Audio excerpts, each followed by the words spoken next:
Tapi dianggap rumah ini adalah duit rakyat dari hasil pajak. Saya yakin tuh orang-orang yang teriak itu boro-boro bayar pajak. Pasti nunggu sembako juga. Untuk pertama kalinya, sejak insiden penjarahan di rumahnya akhir Agustus lalu, anggota DPR nonaktif Ahmad Sahroni kembali muncul di hadapan publik. Ia menyapa warga di daerah pemilihannya, Kebon Bawang, Tanjung Priok, Jakarta Utara, pada Minggu 2 November. Acara yang digelar di depan rumahnya itu dihadiri sekitar 1.200 orang, termasuk para pejabat setempat. Meski sudah ramai dikunjungi warga, kondisi rumah Sahroni masih tampak berantakan akibat kerusuhan yang terjadi beberapa waktu lalu. Yang menerima saya Pak Haji Dhani persis jam 10.15 malam. Saya lompat dari belakang ke rumahnya beliau. Saya mau lewat tangga di sana, itu ternyata rumah Pak Haji. Dan kebetulan malam itu kondisinya gentengnya saya injak bunyi. Jadi nggak jadi, saya balik lagi ke rumah Pak Haji Dhani. Dan di rumah Pak Haji Dhani itu ada tangga yang mau ke bawah, kebetulan orangnya belum ada.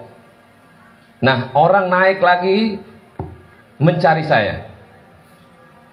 Jadi ada 3 orang Bapak Ibu menghampiri di kamar mandi, ngelihat saya dan bertanya sama saya.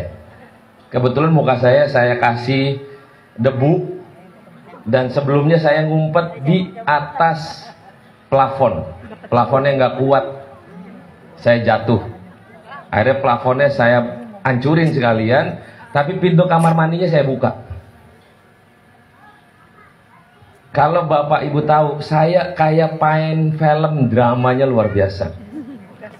1 jam pertama, ini ada sebenarnya sebelum kejadian jam 15.12 saya ingat. Ada saya ketemu dengan perwakilan dari tokoh agama. Pak Imam sama Ibu Dini sama pembantu saya di rumah Pak Haji Rusdi di sebelah. Dia kaburnya ke sebelah. Terima kasih Pak Haji Rusdi. Mana Pak Haji Rusdi? Terima kasih Pak Haji sama istri yang telah menerima imam, istri dan pembantu saya di rumah sebelah. Saya dalam keadaan hari itu tidak percaya sama satu orang pun. Saya menyelamatkan diri sendiri dalam keadaan di kamar mandi. Banyak orang nggak percaya, dibilang bahwa lu gimana mau ngumpet di kamar mandi, itu betap lu aja ke bawah katanya. Bapak Ibu, kolor aja saya diambil. Kebayang nggak? Kolor diambil, gosok gigi diambil.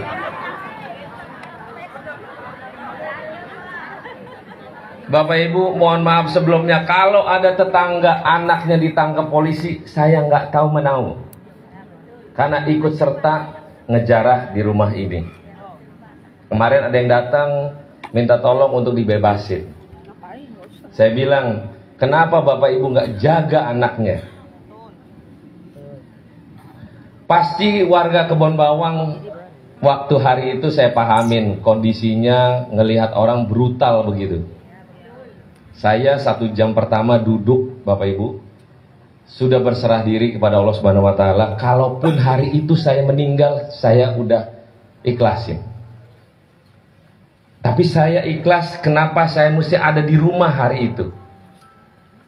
Itulah hidup di jalan ujian yang kita nggak tahu kapan dan di mana terjadi oleh siapapun.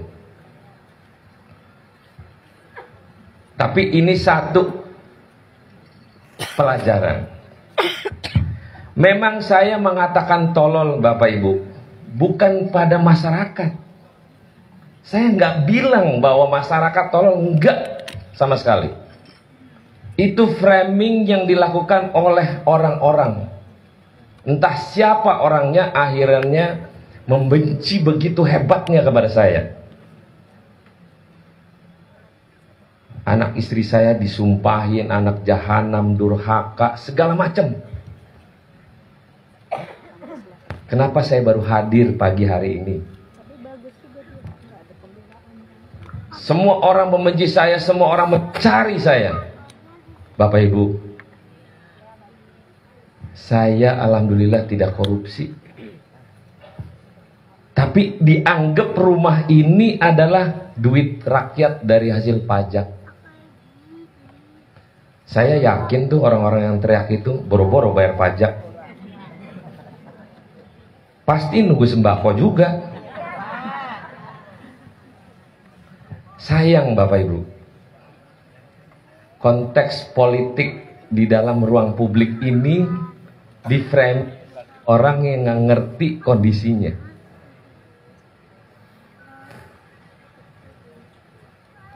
Ini kalau nggak ditutup sama terpal, omongannya ya Allah ya Tuhan. Kebayang Bapak Ibu, foto keluarga pun dicuri. Pertanyaannya buat apa coba? Oke lah, barang lain ambillah, silakanlah. Foto keluarga diambil. Itu buat apa gitu? Buat kenangan ya. Dan yang masuk di rumah saya umurnya rata-rata 12-13 tahun. Yang gak ngerti apa-apa sebenarnya, cuman ikut-ikutan. Pengen tahu. Terus gagah-gagahan tuh ada perempuan-perempuan ya, ibu-ibu bawa tas istri saya, tenteng-tenteng ketawa-ketawa. Bapak Ibu bayangin tuh. Terus ada uang yang yang disebarin. Dolar ya, ada yang katanya dolarnya akhirnya nggak ngerti tuh anak dikasih ibu-ibu dolarnya. Bapak Ibu kalau masuk ke rumah saya, itu plafon semuanya hancur. Mau ngapain coba Bu? Pertanyaannya mau apa dia di plafon rumah saya?